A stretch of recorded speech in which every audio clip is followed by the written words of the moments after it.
Mungu asifiwe sana.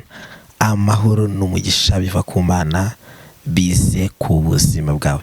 Ndeka mvuge ngo bamwe mwaramutse abandi mwiriwe, igitondo cyiza. Umugisha w'Imana uze kuri wowe, udahwema kungaragariza ko uri imfura kandi ukunda ijambo ry'Imana n'ubutumwa Imana ikunda kutunyuzamo hano kuri IRASOHOZA TV. IRASOHOZA TV ni sheni ivuga butumwa inyuzwaho amagambo y'Imana ndetse y'inkomezi ku mukristo ujya mu ijuru ya iyobokamana. Uyu munsi wa none turanezerewe cyane kubana namwe, kandi nukuri dukomeje gushima Imana yakomeje kutuzigama ikabakoresha namwe mukatuba bugufi mugakurikira ijambo ry'Imana, ndetse nkunda umuntu wese ugerageza kubitubwira tukiriho. Nyabuneka uramenye ntuzajye ubwira umuntu ngo umukunda yarapfuye. Ugerageza ubikore agihumeka, umubwire amagambo meza agihumeka, umubwire ko umukunda agihumeka, umubwire ko ari uw'agaciro agihumeka, umuhereze urwo rurabo agihumeka. Ntugakore ikosa ryo kubwira umuntu ibyiza yarapfuye.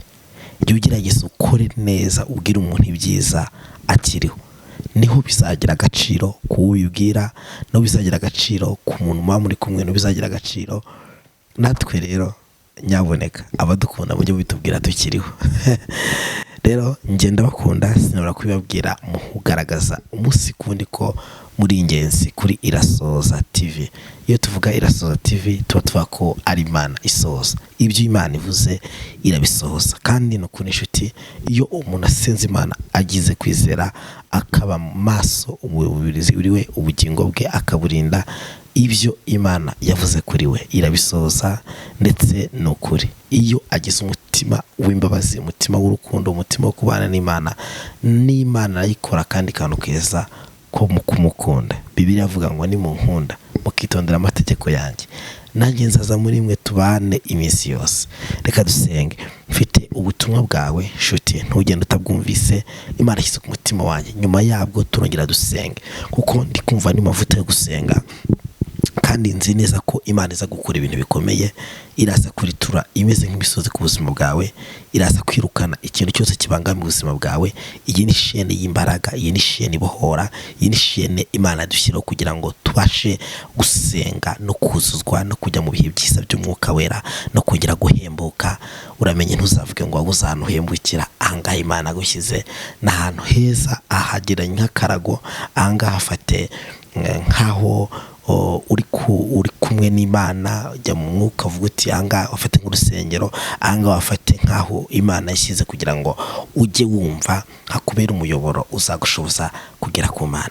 Turagushimiye Kristo mwiza, warinze ubugingo bw'abantu bose, warinze abakobwa, warinze abasore, warinze ababyeyi, warinze umuntu wese udukunda. Mwami w'abami, tugize andi mahirwe, tugize akandi kanya keza, tugize promosiyo yo kuvuga imbaraga zawe, tukuvuga komera kwa.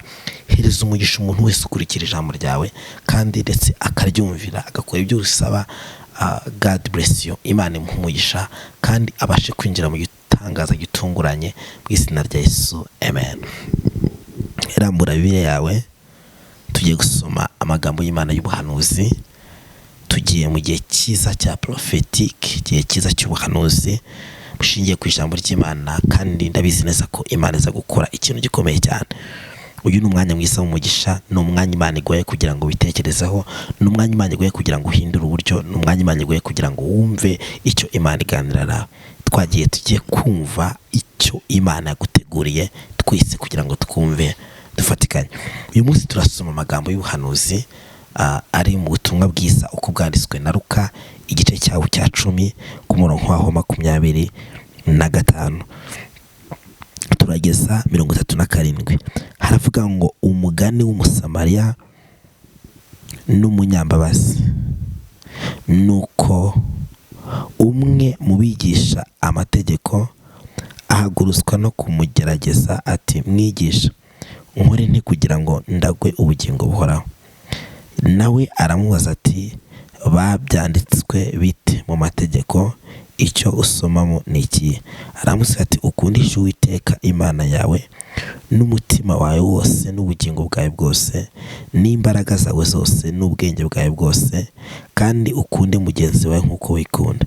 Yesu aramubwira ati, usubije neza, nugenza utyo uzagira ubugingo. Ariko uwo washatse kwigira shyashya abaza Yesu ati, harya mugenzi wanjye ninde? Yesu aramusubiza ati, hariho umuntu wavaga Yerusalemu amanuka ajya i Yeriko, agwa mu gice cy'abambuzi, baramwambura, baramukubita, barigendera, bamusiga ashigaje hato agapfa. Nuko umutambyi amanuka muri iyo nzira amubonye arakikira arigendera. N'umulewi ahageze nawe abigenza atyo, amubonye arakikira arigendera. Ariko umusamariya wo mu rugendo mu rugendo nawe amugeraho, amubonye amugirira impuhwe, aramwegera, amupfuka inguma, yego, amwumuza amavuta yerayo na vino, amushyira ku ndogobe ye, amujyana mu gicumbi cy'abashyitsi, aramurwaza.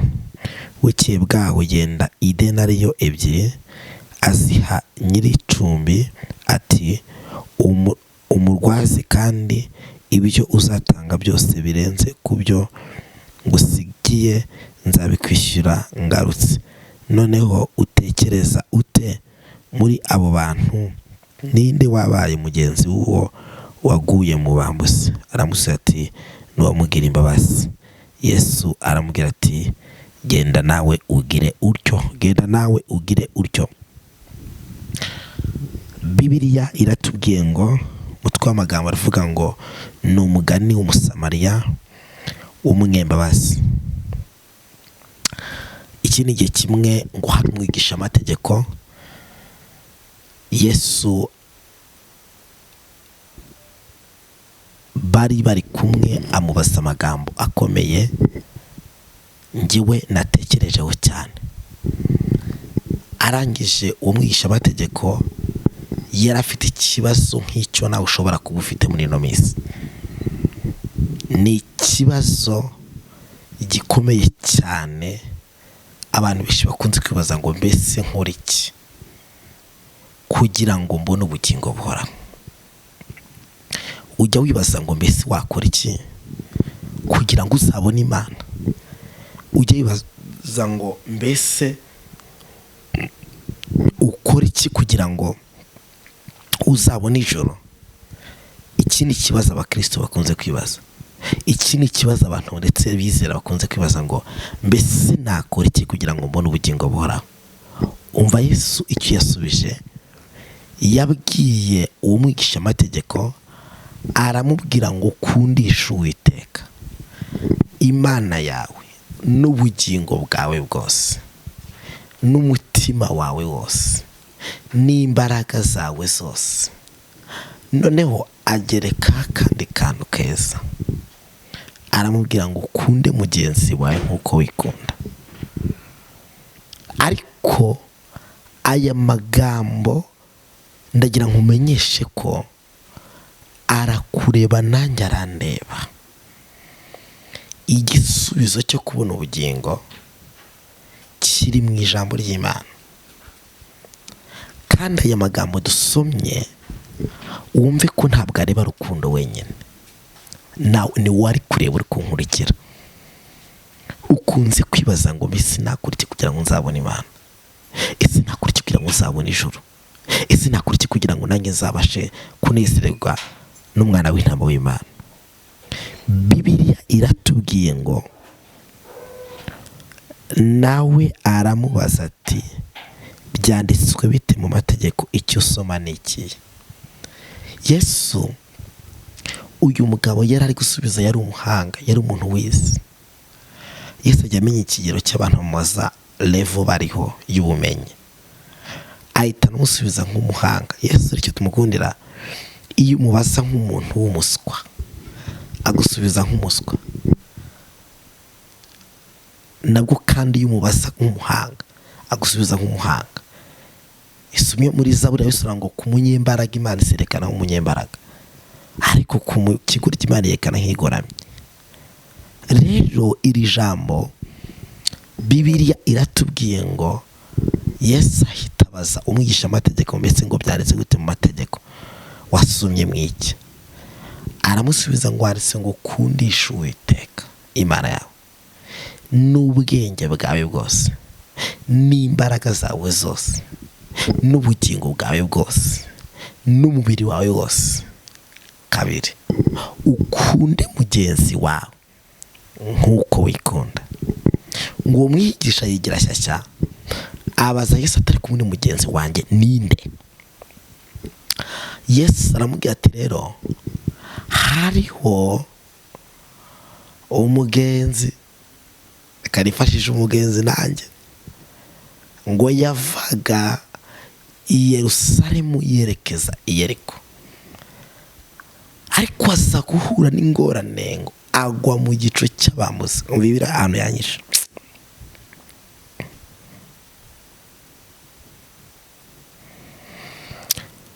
agwa mu gicu cy'abambuzi. Umva ikintu cya mbere bakoze, ngo baramwambura, ikindi baramukubita, yego, ikindi barigenda amusiga ashigaje hato agapfa.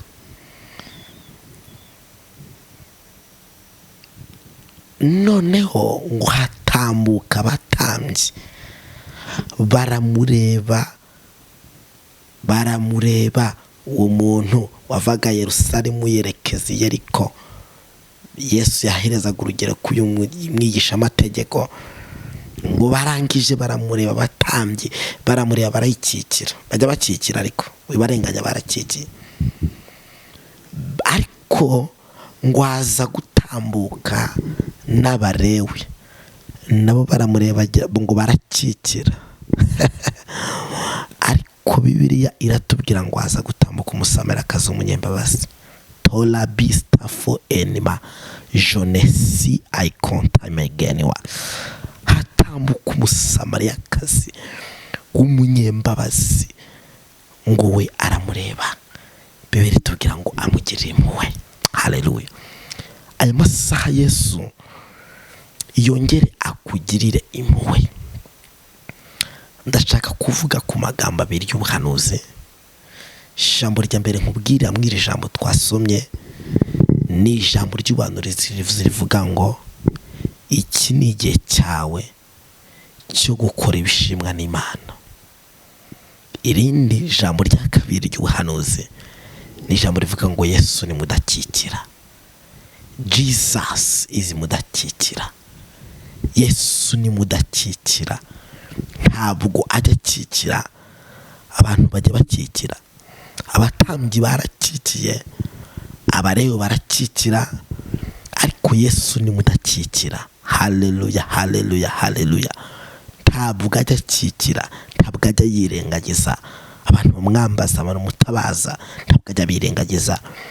Bibiliya iratubwiye ngo umusamariyakazi akimara kumureba bamukubise, bamukiza intende, Yesu aramureba ngo amugirire imbabazi.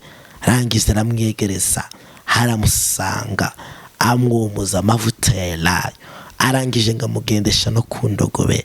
Bibiliya iratubwira ngo aramujyana, baramuvuza, amushyiraho umurwaza. Yesu abaza uwo mwigisha amategeko, aramubaza ngo mbese muri abo bose ari abo ngabo ari abo bagenzi batatu batambutse aho ngaho, ninde mugenzi we? Bibiliya iratubwira ngo haleluya, haleluya, haleluya, tela haleluya, tela haleluya. Bibiliya iratubwira ngo muri abo batatu uwo mugenzi, haleluya, muri abo batatu bagire neza umugenzi. Bibiliya iratubwira ngo arasubiza umwigisha amategeko ngo umugenzi we n'uwamugiriye imbabazi, n'uwamugiriye impuhwe.